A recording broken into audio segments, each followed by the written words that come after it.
All right. So our next review is going to be for Terrifier 3, obviously the third film in the Terrifier franchise. This has been much talked about there ever since the second one was kind of exploded on the scene there with Terrifier. A lot of people went to go see it, had this big box office return on such a small budget.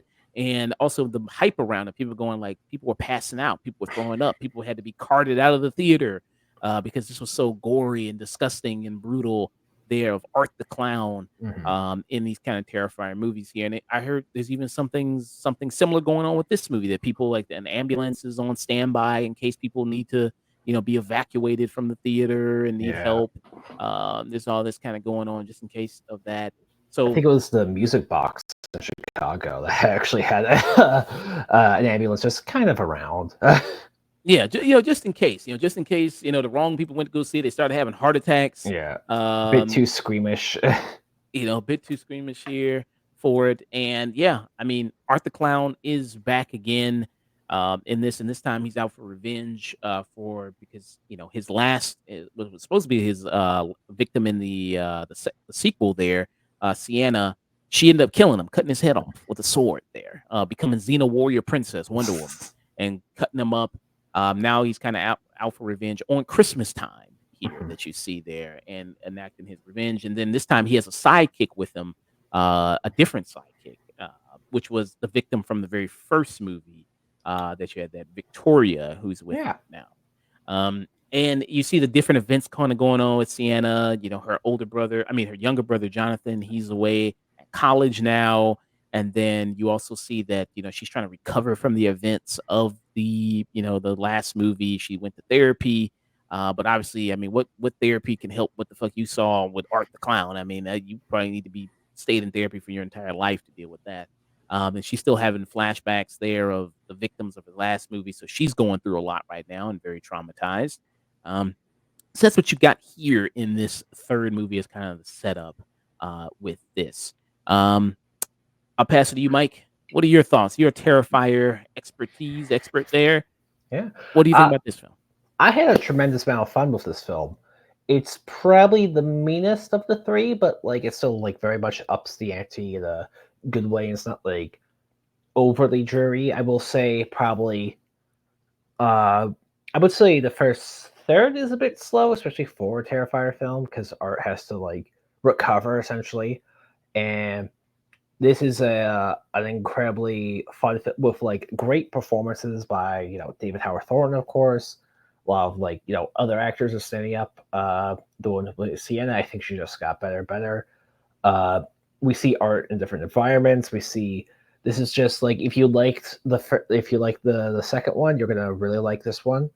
It's a fun ride.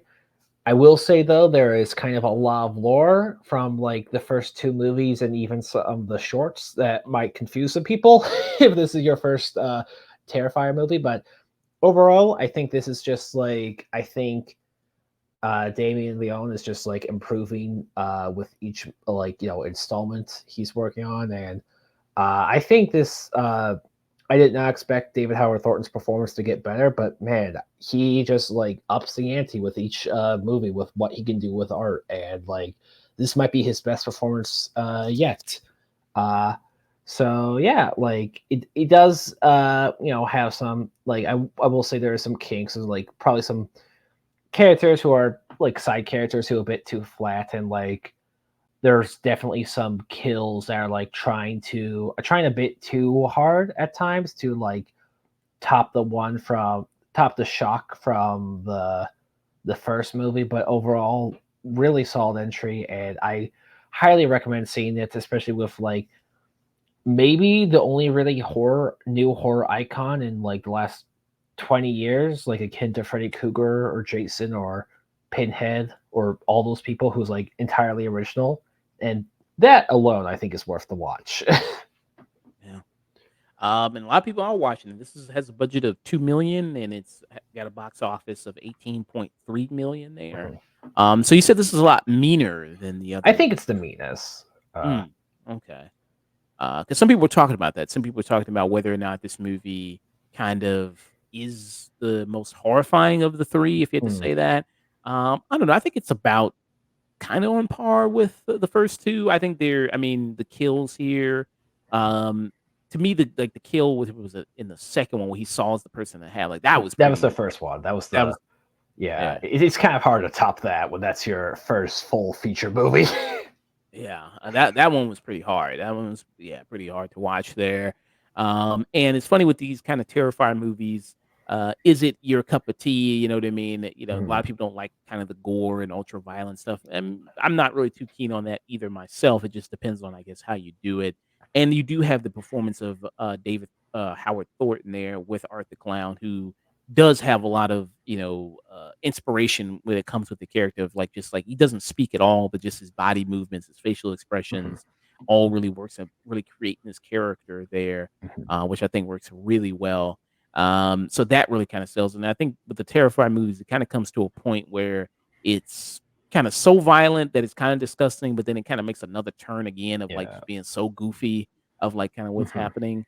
It's yeah, Yeah. it's an interesting balance of like, and this is also a praise I do like really give David Leone of like, he does hear a lot of the criticisms of the Terrifier series, and he doesn't like quite double down on them. He's not like, well, blah, I'm correct. He's like, he can disagree with some of them, but he does like, in some like he does hear them, and he will make like some adjustments like later on. Like first movie was called like misogynistic and stuff like that. And he kind of corrected it, like he put Sienna in there and have her be like the arch enemy of arts and stuff like that. People are like, oh, there's no plot in two.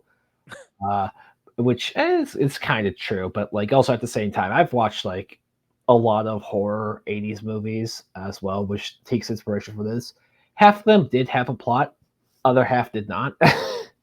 And but this movie will do a great job of making just art walk the fine line between being like genuinely very funny and just like entertaining to watch, and also just being like the most hateable villain in like quite some time. Just like so sadistic and despicable. And Yeah. And good opening. This is an opening sequence of Mhm, the movie that has a lot of good yeah, tension in it. mhm, To see what's going to happen. Some really good yeah, opening sequence with which this one. is somewhat based on from what like it was that trailer, the first teaser with like the girl coming down to see art.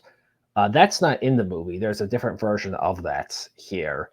But Mm, also, from what I've seen, this is semi based off of I want to say like Tales from the Crypt.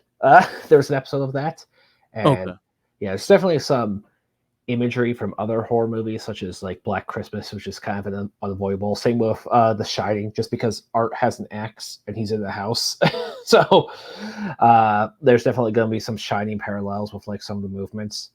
Uh, yeah, actually, I looked up the IMDb, and there's quite a few horror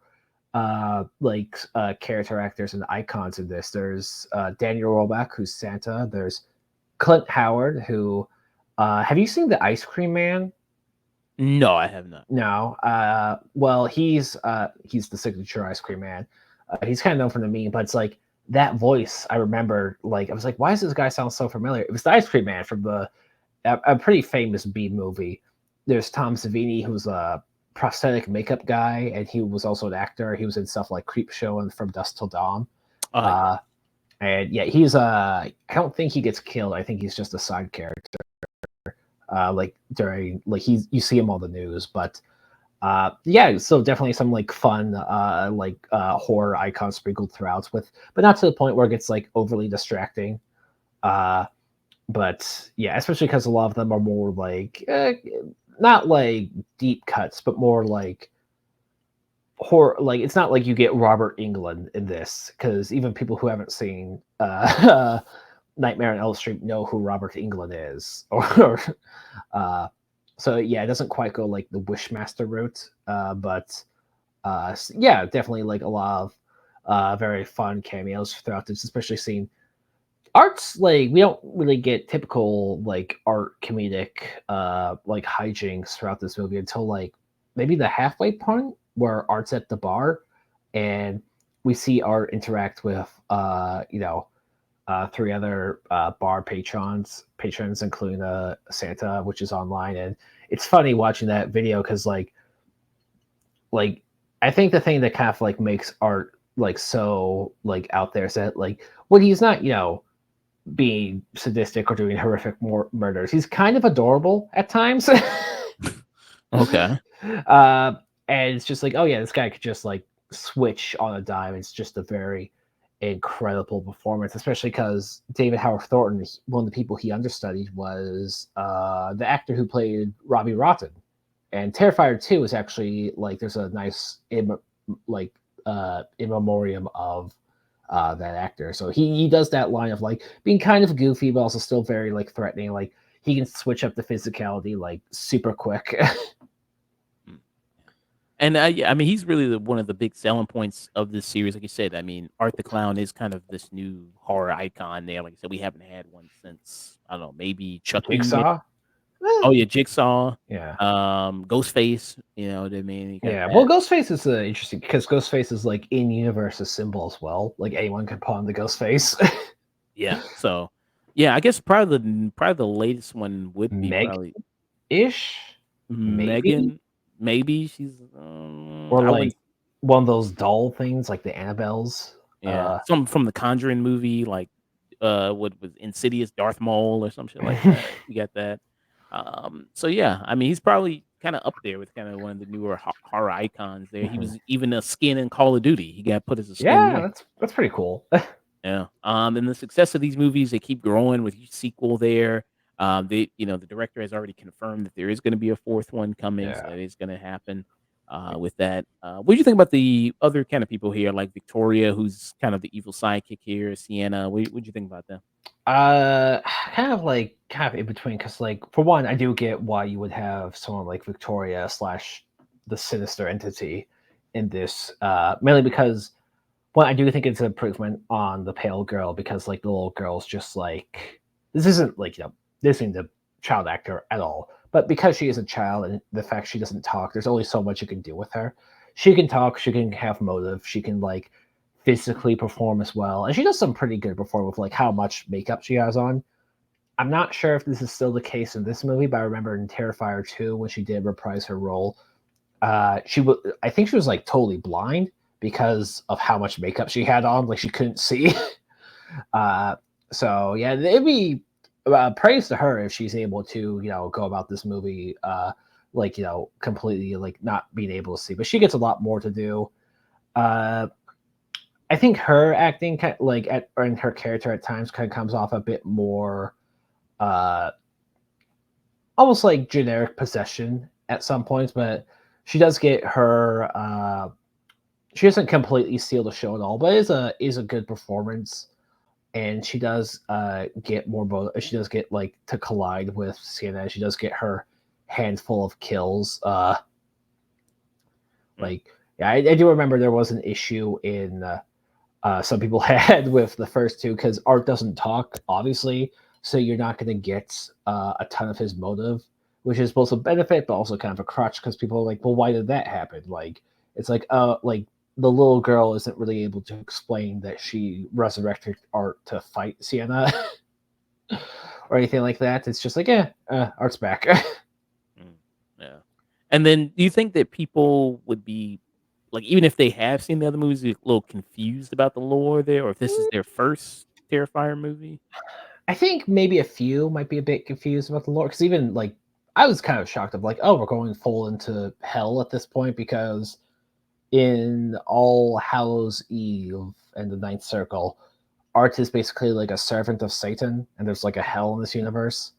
And you do see like implications of like a deep towards hell, and like almost like a portal at sometimes, which is like there's some vague supernatural. It's like I think Terrifier 2 hit like a very nice balance of like it's kind of supernatural, it's kind of not. It's like Art's not going to do anything like Freddy Krueger esque in terms of like his powers or whatever. It's just like, hey, he's got some magic, but like not even he knows how much he can do. It's more so just he's very physically strong and like incredibly brutal. I will, yeah. In this scene though, when I watched this movie, the blonde kid looks. I had to check if they were related. He reminds me so much of like the just the tip guy from Terrifier 2. Even just his voice, it just sounds like the dude from the second movie. Mhm. Oh, yeah, that I remember that guy, yeah.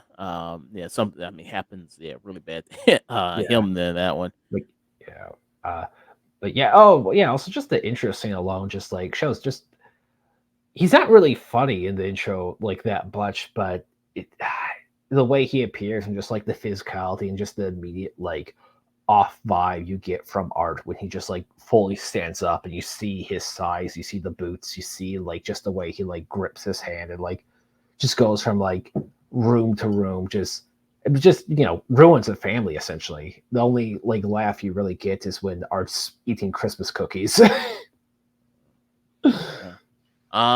Yeah. I mean, yeah, with people like this, yeah, like I said, it kind of depends on you whether or not you want Mhm, to see it or whether or not this mhm. is kind of something that appeals to Yeah, you seeing it. I mean, you kind of get a general sense of what is going to happen here from the mhm. trailer. Yeah, If this is your first Terrifier film, you know what I mean? If you've heard all about the hype of these movies and the brutality of it, um, you yeah, probably already know going in if this is for you or not. yeah. I think Yeah. prosthetics I think have also gotten like a lot better, and like also all the side stuff because there's like in Terrifier 1, it was obviously made on like a low budget, and this is still like relatively low budget, but like I think like overall it's like improved a lot, like from the makeup to like the sets are also a lot bigger, and like also Yeah. the music I gotta give like a mention to it. It sounds like actual Christmas music at times, especially when like at the credits there's like they made their own like Christmas theme for Art, and it's a little catchy. Yeah. Yeah, that's a good point, because, yeah, this budget on here is $2,000,000. It does look the best out of all the other Terrifier movies. You know, some of the effects, like in the other ones, it's like, okay, you can tell it's a relatively low budget. Here, it does look really good, with a lot of, yeah, the effects here. Do you have a favorite kill without spoiling it? Do you have a favorite kill from Yeah, this? God, this I gotta get some time to sell on it, but like, oh man, it's kind of tough. But I know this was the kill they thought was going to be. Uh, it's either Art's like first kill after the intro scene, or like uh the kill they thought was going to top like the bedroom or the upside down chainsaw or up this upside down saw scene.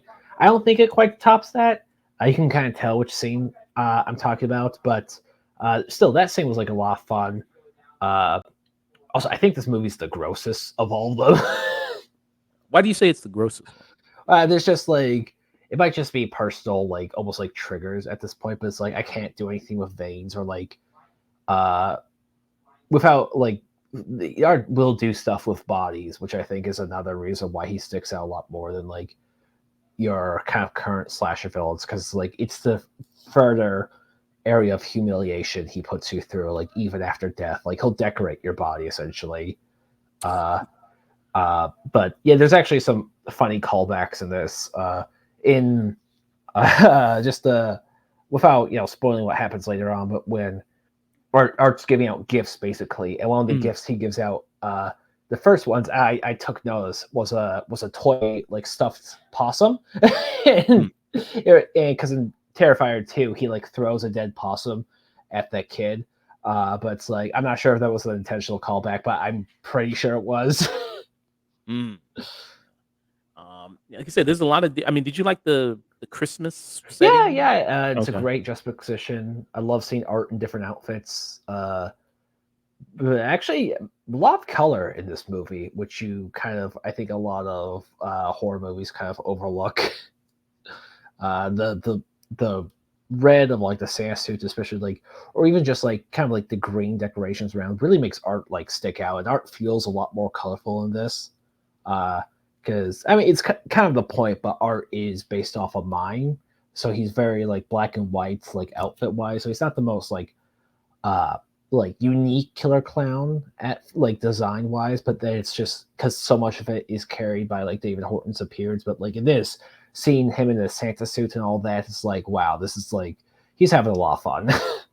Mm, yeah. Did you take anyone to see this with you? Same case of Terrifier 2. I offered to pay, I offered to drive. No one wanted to go with me. Yeah. I wonder if the case would have been like these people right here and this, like in a screening of this. Maybe this would be some people's faces. But even in these, I mean, they tell people like, make faces, you know what I mean? And you'll Yeah. maybe get in a commercial, everything like that.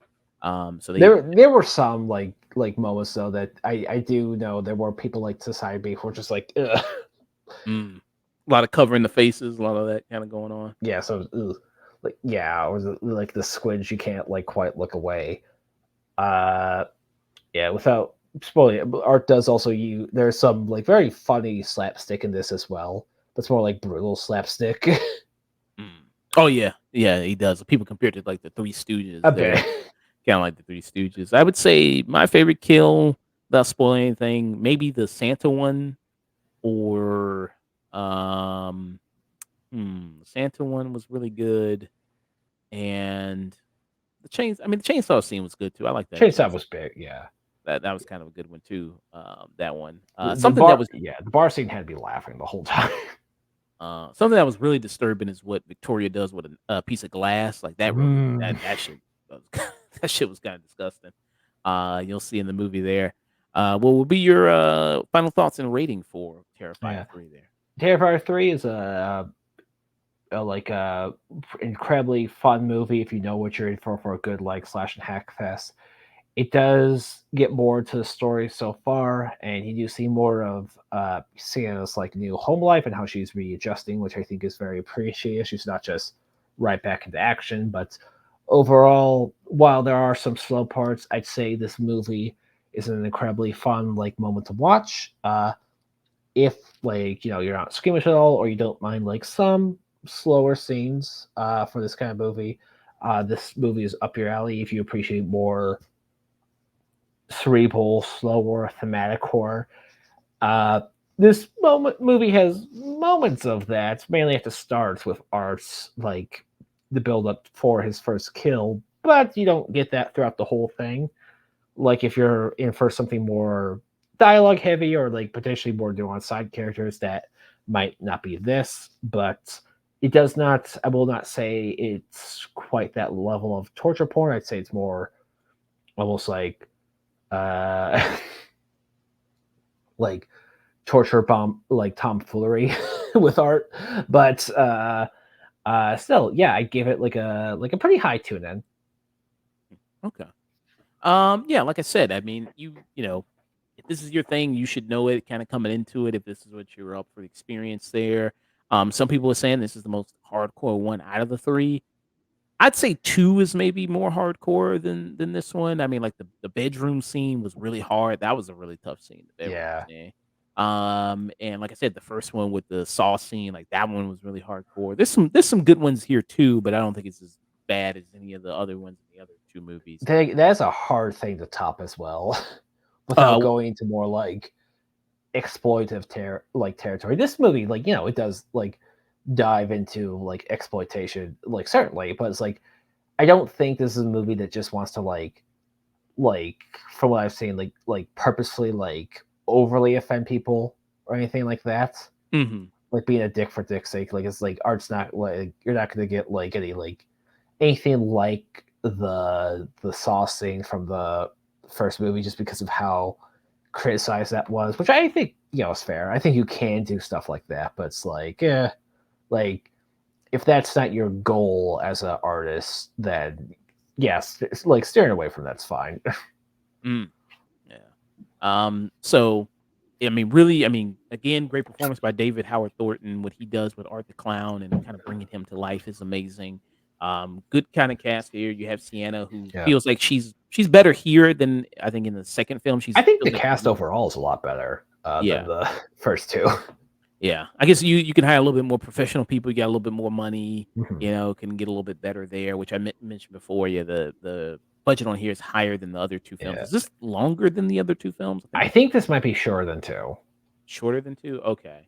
I But think yeah. that the aunt is also. I think she's a better addition than the mom in the second movie. Yeah, so you got that kinda going for you. Yeah, I think this is solid there. The 4th one's coming. Yeah, Um, I uh, think the fourth one might be the last because I remember when I heard Terrifier 2 got released, there was an interview with Damien Leone, and he said like me and David, we probably only have like one or two more films to put out after this. Uh, mm, so that might change, but like, of course, he doesn't want art to like quite become like Freddy Krueger, where he's like in 12 movies. oh, well, I mean, he says that now, but, when Yeah, they money. yeah, when they kinda hire, yeah, money and Yeah, franchise it, video games, he's a COD skin, he's, Art versus Megan. When's it happening? he's gonna be in crossover movies, Art versus Megan, Art versus Chucky, some shit like that. Yeah, there's always something that the studios can go and dump a bunch of money and go like, "Hey, here you go." So yeah, I give it as well. I give it a tune in. I give it a tune in as well for Nice. Terrifier 3. So you gave it a high tune in. I gave it just a regular tune in for Terrifier 3, which is in theaters right now. Good for the good horror season there Nice. in October. Yeah, it's being the Joker. It's like, Yeah, it's crushing the yeah. Joker. Granted, the Joker isn't doing great, but like that was like DC's cash cow. Like in 2019, did it make like $1 billion or something? Yeah, it's one of the highest grossing movies of 2019. Yeah, but Uh, yeah, and I think they said that the second weekend of Joker had like one of the lowest drop offs of any comic book movie ever. boy, Uh, yeah, so it's like why you make a sequel to this movie either? I'm not saying you can't do it, but it's like that's the most self-contained movie I've I've seen from DC. But yeah, also like Beetlejuice on like its sixth week is now beating the Joker after like its second week. Yeah, yeah, Clown versus Clown. Terrifier 3 shows teeth with right. 18 plus million. As Joker 2 posts a record drop for DC character pick. Yeah, so you gotta got that going. Yeah.